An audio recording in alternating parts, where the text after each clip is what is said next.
Abraham accord کے راستے میں ایران ہی سب سے بڑی رکاوٹ تھا اور امید ہے کہ بہت جلد اب دوسرے ممالک بھی شامل ہوں گے. یہ کہنا ہے صدر ٹرمپ کا G7 کی سمٹ میٹنگ کی سائیڈ لائنز میں ملاقات کے دوران UAE کے سربراہ کے ساتھ. اس کے علاوہ بنگلہ دیش میں اپوزیشن سربراہ نے کہہ دیا ہے کہ اب مزید جولائی چارٹر کے نفاذ کے لیے حکومت کو وقت نہیں دیں گے. ان تمام موضوعات پہ بحث کریں گے. میں ہوں ڈاکٹر عروہ الہی اور میرے ساتھ موجود ہیں حبیب اکرم.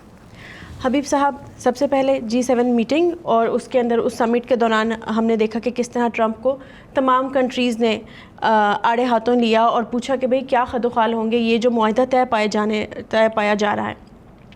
اب اس کے اندر سوال یہ اٹھ رہا ہے کہ بہت سی باتیں جو پہلے کلیم کی جا رہی تھیں، امریکہ اپنی وکٹری ڈکلیئر کر رہا ہے، ایران یہ کہہ رہا ہے کہ ہم بھی معاف نہیں کریں گے، ہم بھی نہیں بھولیں گے، اور ساتھ ایران بھی یہ کہہ رہا ہے، باقر کالیباف نے کہا کہ یہ ہمارا فتح کی طرف پہلا قدم ہے. تو اب دونوں طرف سے جو کلیمز دیے جا رہے تھے، اب ایسا لگ رہا ہے کہ آہستہ آہستہ ان کلیمز سے سب پیچھے ہٹ رہے ہیں.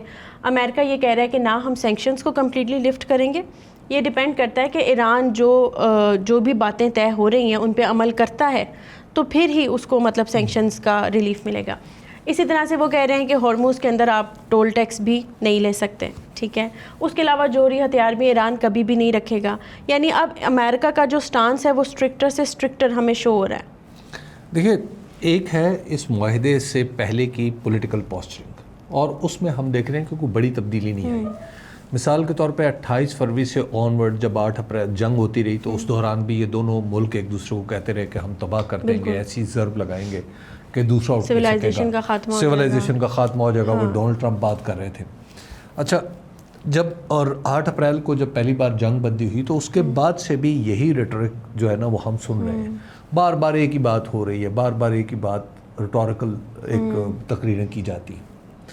اچھا، اب آ جائیں اس میں کہ معاہدے کی طرف. تو معاہدے کے خد و خال کیا ہے اب تک جو چیزیں سامنے آئی ہیں، اور not less than Donald Trump, یہ ہمیں پتہ چل رہا ہے. نمبر 1، کوئی امیجیٹ پیسے کا لین دین نہیں ہے. یعنی ایسا نہیں ہے کہ ڈونلڈ ٹرمپ کو کوئی پیسہ مل رہا ہے، یعنی امریکہ کو مل رہا ہے، اور نہ ہی ایسا ہے کہ ایران کی کٹی میں کچھ آ رہا ہے. اگرچہ اس طرح کی خبریں کچھ آئی ہیں کہ $3 بلین ہاں جی ایسے فنڈز بھی دیے جائیں گے ریکنسٹرکشن، وہ دبئی UAE کی طرف سے دیے گئے ہیں، لیکن اس کی بھی تردید آ گئی، اور اب یہ نہیں اندازہ کہ وہ دیے گئے ہیں انڈر ہینڈ ڈیل ہے یا نہیں ہے. دوسرا ہے آبنہ ہرمز کا کھلنا. آبنہ ہرمز پہ ایران کا کہنا یہ ہے کہ یہ اب ہمارا حصہ ہے اور ہم اس سے گزرنے والے جہازوں پہ ٹول لیں گے. اور امریکہ کی طرف سے یہ خبر آ رہی ہے کہ جی ایسا تو آؤٹ آف کوشچن ہے، اور اس حد تک امریکہ کے ساتھ دیگر ممالک بھی شامل ہیں. میکرون نے بھی کہا ہے کہ ہم دفاع کریں گے. تیسری بات یہ ہے کہ امریکہ یہ کہہ رہا ہے کہ ایٹمی ہتھیار نہیں رکھے جائیں گے، ٹھیک ہے. اور چوتھی بات یہ ہے کہ سینکشنز بھی لفٹ نہیں کی جائیں گی فوری طور پہ.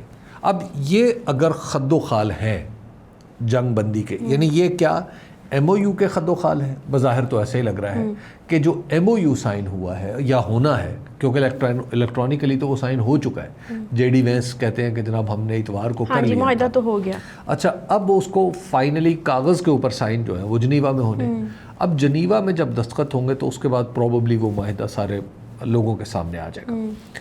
پھر اس معاہدے کے اوپر سب لوگ اپنے اپنے ایسپیکٹ سے، اپنے اپنے پرسپیکٹیو سے اس کے اوپر تبصرہ بھی کریں گے. دونوں فریقوں نے ظاہر ہے بہت کچھ سوچا ہوگا، سوچ کے جب سائن ہو جائیں گے تو پھر اس معاہدے کی اندر رہتے ہوئے بات چیت آگے بڑھ جائے گی. اب یہاں پر سوال یہ پیدا ہوتا ہے کہ کیا یہ معاہدہ حتمی ہے یا 60 دن بعد مزید جنگ شروع ہو جائے گی؟ بالکل.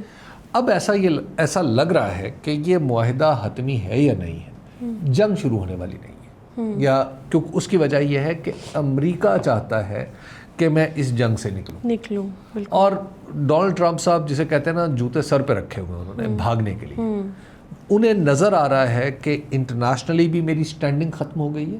میں امن قائم کرنے والے پریزیڈنٹ سے لے کے اب اس تاثر کو جو میں قائم کرنا چاہ رہا تھا میں ایک جنگ لڑنے والے پریزیڈنٹ کی صورت پہ پہچانا چاہ رہا ہوں.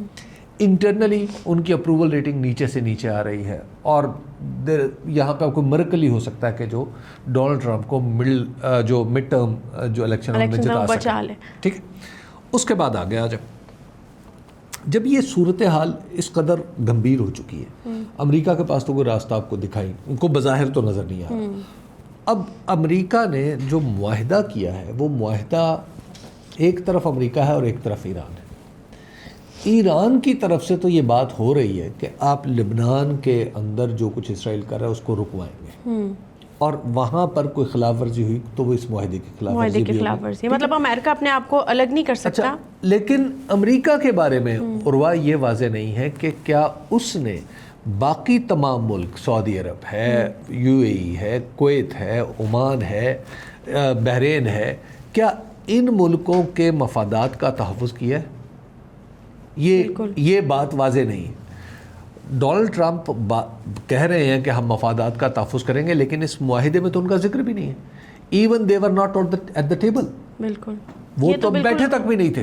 بالکل بیک چینل ڈیولپمنٹ ہوئی ہے ساری کی ساری. جی، تو وہ اس میں تو ان سے زیادہ اہمیت تو پاکستان کو مل گئی کہ پاکستان کو تو یہ پتہ ہے ایگزیکٹلی کہ اس معاہدے میں کیا ہے یا کیا نہیں ہے. ان ملکوں کو تو یہ بھی پتہ نہیں ہے.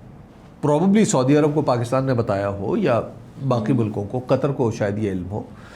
آپ یہ دیکھ رہے ہیں کہ وہ ملک تو ظاہر پریشان ہوں گے، اور اس پریشانی کی وجہ سے اگر محمد بن زاید ال نہیان جو سربراہ ہیں، جو صدر ہیں یو اے ای کے، تو وہ جب پریزیڈنٹ ٹرمپ سے بات کر رہے ہوں گے تو اس میں یہ سوال تو اٹھ رہا ہوگا نا.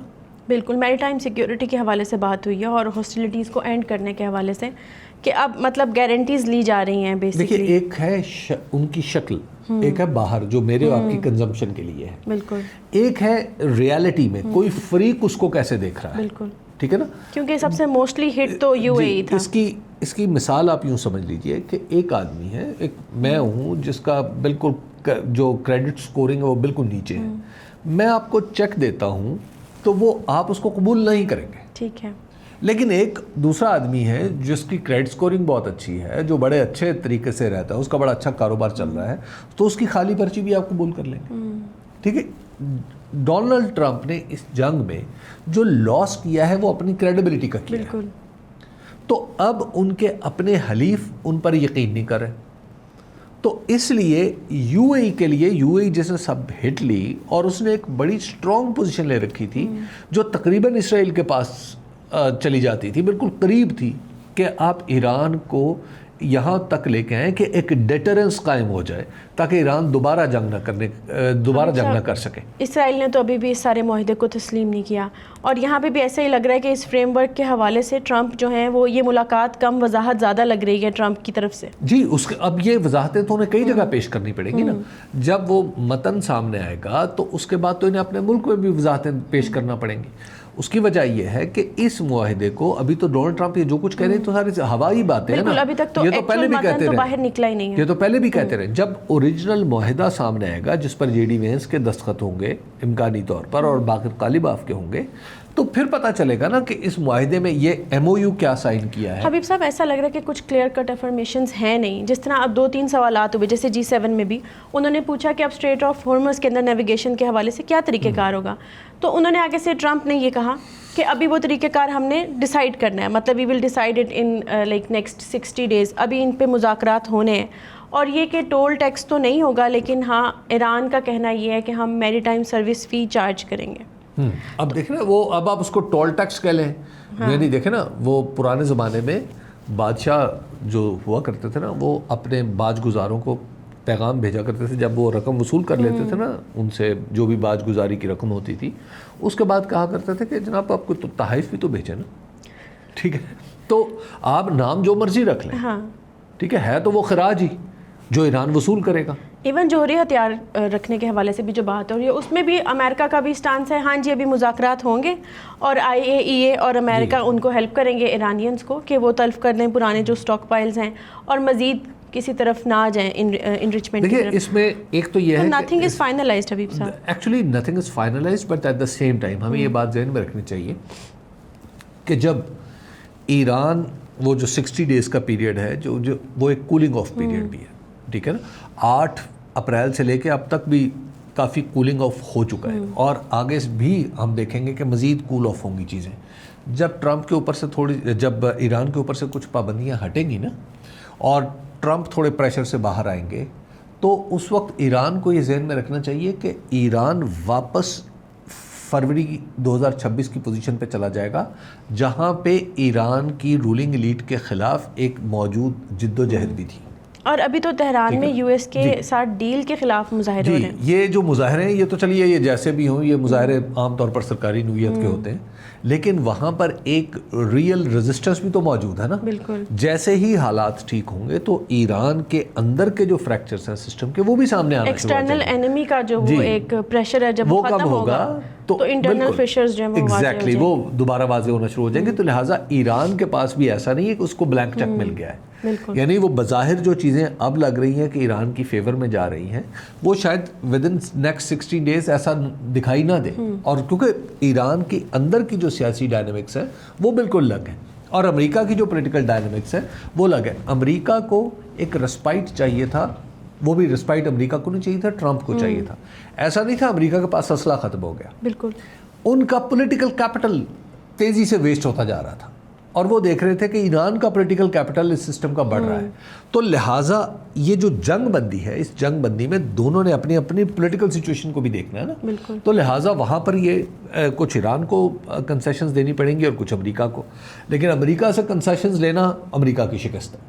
اور حبیب صاحب G7 میٹنگ میں جب ٹرمپ نے یہ کہا مطلب ایڈریس کیا تو یہ جو کوشچنز ہوئے اس میں اس نے یہ پھر سے کلیم کر لیا کہ میں نے اب پھر سے پیس کروا دیا ہے تو جلد ہی میں لبنان میں بھی کروا دوں گا، یوکرین اور رشیا کے درمیان بھی کرا دوں گا. تو چلیں ٹرمپ کے لوگ ہنس پڑے ہوئے. ہاں اچھا، اب یہ جو ساری سچویشن چل رہی ہے تو اس میں ظاہر ہے خطے میں نمایاں تبدیلیاں تو آئیں گی، اسپیشلی اگر ہم فوکس کریں گلف کے اوپر، یہ جو مڈل ایسٹرن کنٹریز ہیں لائک یو سیڈ. اور اب یہ جو ٹرمپ کی یہ اسٹیٹمنٹ ہے کہ ابراہم ایکارڈ کے راستے میں تو سب سے بڑی رکاوٹ ایران ہی تھا. اچھا، اب اگر یہ رکاوٹ ہٹ گئی ہے تو آپ کو لگتا ہے کہ وہی جو ٹرمپ کا ایک موٹو تھا 2020 میں، ایک سیریز آف ایگریمنٹس تھے basically normalization of relations between Muslim countries and Israel, تو اسرائیل کو ریکگنیشن دلوانے کا جو ٹرمپ کا ایک خاص مقصد تھا، آپ کو لگتا ہے یہ پھر سے پرسو کر رہے ہیں اور اس میں کچھ بچا ہے؟ I don't think so. اب اس میں کچھ نہیں بچا. اب وہ ڈونلڈ ٹرمپ صرف یہ اپنی فتح کا چونکہ تاثر دینا چاہ رہے ہیں تو اس وجہ سے وہ یہ بات کر رہے ہیں کہ جناب دیکھنا ایران ہی تھا اور ایرانی مطلب بس وہ ایران کی رکاوٹ دور ہو جائے گی تو سارے لوگ اس کو دوبارہ سائن کر رہے ہیں. تو رکاوٹ تو دور نہیں ہوئی. دیکھیے تو ڈونلڈ ٹرمپ کا اپنا ورژن ہے نا، وہ بعض اوقات بالکل سورج مشرق سے نکل رہا ہوتا ہے وہ بتا رہے ہیں کہ نہیں مغرب سے نکلنے والا ہے. تو یہ صورتحال جو ڈونلڈ ٹرمپ دکھا رہے ہیں اس کا زمینی حقائق سے کوئی تعلق نہیں. تو وہ آج وہ کہہ رہے، دیکھیے اس میں جب آپ اسرائیل کے ساتھ اب جو کچھ پچھلی جنگ میں یو اے ای کے ساتھ ہوا، ٹھیک ہے نا، یو اے ای اٹیکس کا نشانہ بھی بنا. یو اے ای وہ ملک تھا جس نے اسرائیل کے ساتھ تعلقات بھی قائم کیے. اور ابراہم ایکارڈ کا سب سے پہلا سگنیٹری ہے، وہ ابتدائی سگنیٹریز میں تھا. جب یو اے ای نے تعلقات بھی قائم کر لیے اور اس کے بعد نشانہ بھی وہ بنا اور اس کا کوئی فائدہ بھی نہیں ہوا اور کوئی پروٹیکشن بھی اس کو نہیں ملی، تو اب ڈونلڈ ٹرمپ ایکچولی ان کی تعریف قلب بھی کر رہے ہیں نا، ان کو سمجھا رہے ہیں نہیں تم نے غلطی نہیں کی تھی، تم نے غلطی نہیں کی تھی، غلطی اب دیکھنا باقی سارے لوگ بھی سائن کریں گے. بٹ ڈونلڈ ٹرمپ میں اب وہ اسٹیم نہیں رہی کہ وہ دوسرے لوگوں کو مجبور کر سکیں کہ اب آپ آئیں. ٹھیک. اچھا، تو حبیب صاحب اب آپ کیا سمجھتے ہیں کہ یو اے ای کا اب آنے والے وقت میں کیا سٹانس ہوگا؟ اب یہ جو ملاقات ہوئی یہ تو اہم ہے ہی، اور جس طرح آپ نے کہا کہ پس پردہ بہت سی باتیں ہوئی ہوں گی، تالیف قلب کے لیے کچھ تو کیا ہوگا، تو اب آپ کو کیا لگ رہا ہے کہ U A E is going to accept this deal? اور یو اے ای کافی بڑی مصیبت میں پھنس گیا نا. دیکھیے یو اے ای نے ایک بہت ہی ہارڈ سٹانس لیا تھا اگینسٹ ایران. اچھا، جب یہ ڈیل کی باتیں چلنا شروع ہوئیں اور جب خاص طور پر جنگ بندی 8 اپریل کی شروع ہوئی تو اس کے بعد ہم نے دیکھا کہ ابتدا میں تو یو اے ای کا وہی سٹانس تھا کہ نہیں جی بالکل ایران کو سبق سکھانا چاہیے، لیکن بعد میں یہ اس نے سٹانس آہستہ آہستہ نرم کیا. اوپیک سے پھر اوپیک سے ایگزٹ کیا. اوپیک سے ایگزٹ بھی کرنے کا مقصد یہ تھا کہ باقی تمام ملکوں کو راضی کیا جائے، پریشر ڈالا جائے کہ نہیں ایران کے خلاف آپ ایک بڑی پوزیشن لیں. پھر تمام ملٹی لیٹرل، خاص طور پہ عرب ملٹی لیٹرل جتنی بھی آرگنائزیشنز تھی ان کے بارے میں طرح طرح کی باتیں انور گرگاش نے بھی کرنا شروع کر دی جو ان کے ایڈوائزر ہیں جو محمد بن زید کے. تو اب پھر جب جنگ ختم ہوئی تو اس کے بعد کیا ہوا؟ اس کے بعد پہلے وہاں پر دورہ کرنے والے تھے بھارت کے وزیر خارجہ جے شنکر. جب سبرامنیم جے شنکر وہاں پہ گئے تو انہوں نے وہاں پر بڑی گفتگو کی. اچھا، اس کے ساتھ ظاہر ہے ایک انڈرسٹینڈنگ یہ ہو رہی تھی کہ جس طرح انڈیا، یوکرین، سائپرس اور یہ ایک نیا اتحاد بنے گا، اسرائیل بھی اس میں شامل ہوگا اور یو اے ای اس میں بیچ میں ایک سینٹرل رول پلے کرے گا. یو اے ای نے اپنی پالیسیز بھی ایون اس خیال سے کہ ہم تو بالکل ایک نئی سیکیورٹی پیراڈائم میں جا رہے ہیں تو ہمیں تو پرواہ نہیں ہے کہ ہمارے ارد گرد کیا ہو رہا ہے. تو انہوں نے کیا کیا, انہوں نے صومالیہ میں بھی ایک ڈیفرنٹ پوزیشن لے لی, اچھا ایک سوڈان میں بھی ایک ڈیفرنٹ پوزیشن لے لی, یمن میں ایک ڈیفرنٹ پوزیشن لے لی, اور ایران جنگ میں تو لی ہی لی. اب جب وہ پوزیشن ایکچولی ایسی تھی جو زیادہ شاید اس پہ سوچا نہیں گیا تھا, اس پہ غور و فکر نہیں کیا گیا تھا. حبیب صاحب اگر باقی ممالک ساتھ شامل ہو جاتے, ایک عرب لیڈرشپ کے اندر رفت تو پیدا کی نا. ہاں دیکھیے وہ ایک ملک تک محدود رہی نا. آپ دیکھ اس کے سارے پڑوسی آج بھی عرب لیگ کا حصہ ہے, اس کے سارے پڑوسی آج بھی اوپیک کا حصہ ہے. تو اس میں جو تنہائی جس کو ملی وہ یو اے ای تھا. اب یو اے ای کے سامنے آپشنز ہیں کئی, اب بڑے محدود. کیا یو اے ای اس طرف جائے گا جس طرف انڈیا ہوگا, یا یو اے ای اس طرف جائے گا جس طرف پاکستان ہوگا اور امریکہ ہوں گے؟ اب یہ اس کے سامنے ایک بڑا کویشچن ہے. وہاں پر جتنی, اب یو اے ای کے پاس اتنی آبادی نہیں ہے کہ وہ اپنی کو بڑی فوج بنا سکے, لیکن اتنی دولت ضرور ہے جس پر ارد گرد کے لوگوں کی نظریں ہیں.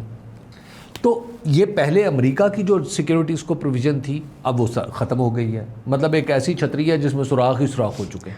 تو اب ایسی صورت میں یو اے ای کے پاس, یو اے ای نے اپنی اکانومی کو واپس 28 فروری سے پہلے کی سچویشن میں لے کے جانا ہے, اکانومی بھی اور اپنی ریپیوٹ بھی. جی, تو وہ کہاں سے, وہ کیسے بحال ہوگی؟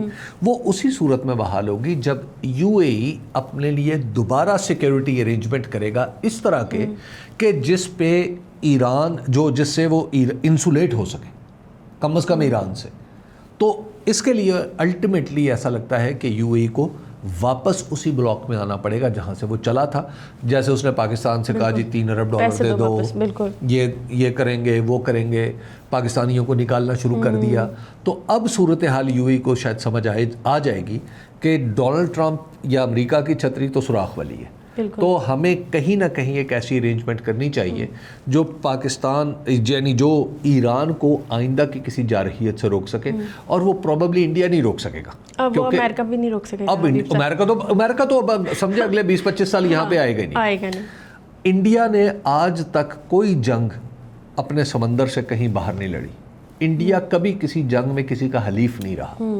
انڈیا کو یہ تجربہ ہی نہیں ہے کہ مشترکہ آپریشنز کیا ہوتے ہیں. اٹس اونلی پاکستان جس کے پاس, وی لائک اٹ اور ناٹ, لیکن پاکستان کے پاس امریکی فوج کے ساتھ مل کے بھی لڑنے کا تجربہ ہے, سوویت یونین کے خلاف لڑنے کا بھی تجربہ ہے, اور سب سے زیادہ بڑی بات کہ ایران جس سے تھریٹ ہے یو اے ای کو, اس کا بارڈر 950 کلومیٹر کا ہمارے ساتھ لگتا ہے. ٹھیک ہے, تو ہم خلیج سے اگر وہاں پر خلیج کی حفاظت کر سکتے ہیں, یعنی وہ خلیج کے ملکوں کی حفاظت کر سکتے ہیں, تو ایران کو یہ بھی پتا ہے کہ میں اپنے پڑوسیوں سے زیادہ دیر نہیں لڑ سکتا. تو لہٰذا ایک اب یہ جو نقشہ بنتا ہے نیا, اس میں ایسا لگتا ہے کہ یو اے ای کو اپنے لیے دوبارہ سے پاکستان کے ساتھ اور اپنے خطے کے دیگر ملکوں کے ساتھ جڑنا پڑے گا اسی طرح جیسے پہلے جڑا ہوا تھا. بیسکلی یو اے نے ایک بہت بڑا سٹیپ لیا, ایک جوا کھیلا اور وہ بیک فائر کر گیا انسٹیڈ آف ورکنگ. جی انفارچونیٹلی فار دیم. اور ایک اور چیز, ایک اور ایران اور امریکہ کے جنگ کے حوالے سے بات یہ بھی واضح ہو گئی کہ اب ان جنگوں میں دوسرے ممالک ایکٹیولی پارٹیسپیٹ نہیں کریں گے. ہم نے صرف کنڈمنیشنز دیکھی, ہو سکتا ہے کہ بیہائنڈ دا ڈورز انہوں نے کچھ سپورٹ بھی کیا ہو, رشیا ہو یا چائنا ہو, لیکن ایز سچ, اور ایون انڈیا کے اور ایران کے بہت اچھے تعلقات تھے اس جنگ سے پہلے. تو جس طرح انڈیا نے بھی ریٹریٹ کیا اور بالکل ایران کو سپورٹ نہیں کیا, یعنی لپ سروس بھی پے نہیں کی. یہ تو ثابت ہو گیا نا کہ بھارت جیسا ناقابل اعتماد ملک ہے کوئی نہیں ہے. مطلب ایون رشیا کو بھی اس طرح سے اوپنلی سپورٹ نہیں کیا ایران, رشیا اور یوکرین کی وار میں.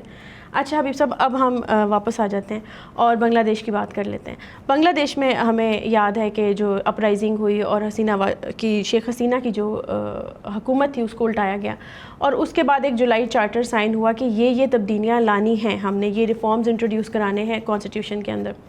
اب اس حوالے سے بی این پی کی حکومت تو آ گئی اور 51% اس نے ووٹ بھی سیکیور کیا, لیکن اب وہ کافی ریلکٹنٹ ہیں کہ وہ ریفارمز انٹروڈیوس نہیں کرانا چاہتے جو بیسکلی اسٹرکچرل چینجز ہیں ان دا سسٹم, تاکہ دوبارہ سے کوئی بھی حکومت ڈکٹیٹرشپ کی طرف مت جائے اور عوام کو اس کے رائٹس ملیں. تو اب ایونچولی جو اپوزیشن لیڈر ہیں جماعت اسلامی کے امیر شفیق الرحمان, انہوں نے کہا کہ ہم مزید وقت نہیں دیں گے حکومت کو. ٹھیک ہے, یہ تیسری دنیا کا المیہ ہے, اور خاص طور پر ساؤتھ ایشیا کا, ساؤتھ ایشیا کے تقریباً سبھی ملکوں کا بشمول انڈیا, کہ جب یہ حکومت میں آتے ہیں تو اس وقت انہیں نہ دستور یاد رہتا ہے، نہ انہیں جمہوریت یاد رہتی ہے، نہ انہیں کچھ اور یاد رہتا ہے، یہ بالکل فرعون بن جاتے ہیں. اور تقریباً یہ صورتحال ہم پاکستان میں بھی دیکھتے ہیں، یہ صورتحال ہم بنگلہ دیش میں بھی دیکھتے ہیں. بنگلہ دیش میں اس حکومت کو یہ اندازہ نہیں ہے بی این پی کیونکہ بی این پی کو وہ ووٹ اس وقت پڑے ہیں جب حسینہ واجد نکالی گئی. بالکل. اور بی این پی جو حرکتیں کر رہی، یہ جو جتنی چیزیں تھیں، یہ جو جولائی چارٹر میں تھیں، یہ بیسیکلی دوبارہ کوئی حسینہ واجد پیدا نہ ہو یا اس طرح کی کوئی حکومت نہ کرے، اس بات کو انشور کر رہی تھی. اچھا دلچسپ بات آپ ذرا دیکھیں کہ بی این پی جو خود حسینہ واجد کا شکار ہوئی تھی، آج اس جگہ آ کے کھڑی ہوئی ہے کہ اس کو اور حسینہ واجد کو ایک جگہ ایکویٹ کیا جائے. حسینہ واجد اسی طرح کی ریفارمز کے خلاف تھی نا، تو آج بی این پی اسی طرح کے ریفارمز کے خلاف ہے. اچھا اس وقت پروبیبلی بنگلہ دیش کی فوج بھی حسینہ واجد کو سپورٹ کر رہی تھی، اور آج بھی یہ تاثر دنیا میں پھیل رہا ہے کہ بنگلہ دیش کی فوج دراصل آج بی این پی کو سپورٹ کر رہی ہے. فوج کے انسٹیٹیوشن میں بھی تو چینجز ہوں گی، وہاں پر بھی چینجز ہونی ہے. اور پھر اس کے بعد یہ ہے کہ اس میں چیکس زیادہ آ جائیں گے نا، اکاؤنٹیبلٹی ہوگی، چیکس زیادہ ہوں گے اور فوج کے اوپر بھی چیکس آئیں گے نا. وہاں پر بھی بنگلہ دیش میں بھی فوج نے کافی سارے وہاں پر گارمنٹ سے لے کے سیمنٹ فیکٹریوں تک سب کچھ فوج نے وہاں پر بھی بنا رکھا ہے. تو جب بھی ایک اس طرح کا چینج آئے گا جو رسپانسو ہوگا ٹورڈز دا پیپل، تو کیا ہوگا وہاں پر حساب ہوگا. بالکل کہ جناب یہ آپ ذرا بتائیں نا، یہ بینک جو ہے یہ آپ نے کیوں بنایا ہوا، ٹھیک ہے آپ نے کیا کرنا ہے، سیمنٹ فیکٹری آپ نے کیوں بنائی ہوئی ہے، آپ گارمنٹس کیوں بنا رہے ہیں. تو جب آپ ریئل اسٹیٹ میں کیوں ہیں، تو بنگلہ دیش میں یہ سارے سوال اٹھیں گے، اور یہ سب سٹیک ہولڈرز ہیں. تو اب وہاں پر بنگلہ دیش میں آپ کو یہ نظر آ رہا ہے کہ بی این پی اور فوج ایک دوسرے کے ساتھ ریکنسائل کر چکے ہیں، اور وہاں پر وہ ڈیمانڈز جو اگینسٹ حسینہ واجد تھی وہ آج بھی قائم ہیں. بالکل. تو اس لیے جماعت اسلامی بظاہر آپ کو لگتا ہی ہے کہ اس وقت اس کے پاس ووٹس کم ہیں، اس کے پاس نمبرز کم ہیں، لیکن جو اسٹریٹ پاور ہے وہ جماعت اسلامی کے ساتھ ہے اور این پی سی کے ساتھ ہے. اور یہی بات انہوں نے کی ہے کہ وی ول ٹیک ٹو دی اسٹریٹس، کیونکہ بے شک 51% ووٹس کے ساتھ آئی ہے بی این پی، لیکن 71% جو پاپولیشن تھی اس نے in favour of July charter already vote دیا ہوا ہے، تو آپ اس کو اگنور نہیں کر سکتے. جی تو یہ جب آپ ذرا دیکھیے نا کہ یہی جولائی چارٹر کے بارے میں خود بی این پی کہتی رہی ہے کہ ہم اس کے ساتھ ہیں. بالکل. اور بعد میں کہتے رہے، بعد میں اب 11 پارٹیز کا الائنس تھا، اب کہنے لگے ہیں کہ جناب نہیں وہ تو اگر ہم نہ کرتے تو الیکشن ہی نہ ہوتے، تو پھر پتہ نہیں کیا ہو جاتا. اب آپ ذرا تصور کیجئے کہ کس طریقے سے خود کو وہ اپنی پوزیشن کو بدل رہے ہیں. بھائی اب یہ معاملہ نہیں ہے بی این پی کے ساتھ کہ آپ نے سائن کیے تھے یا نہیں کیے تھے. اہم بات یہ ہے کہ اس کو 71% ووٹ پڑ چکے، آپ نے سائن کیے تھے یا نہیں کیے تھے. Now it's a public demand جو تقریباً جس پہ کنسنسس ہے.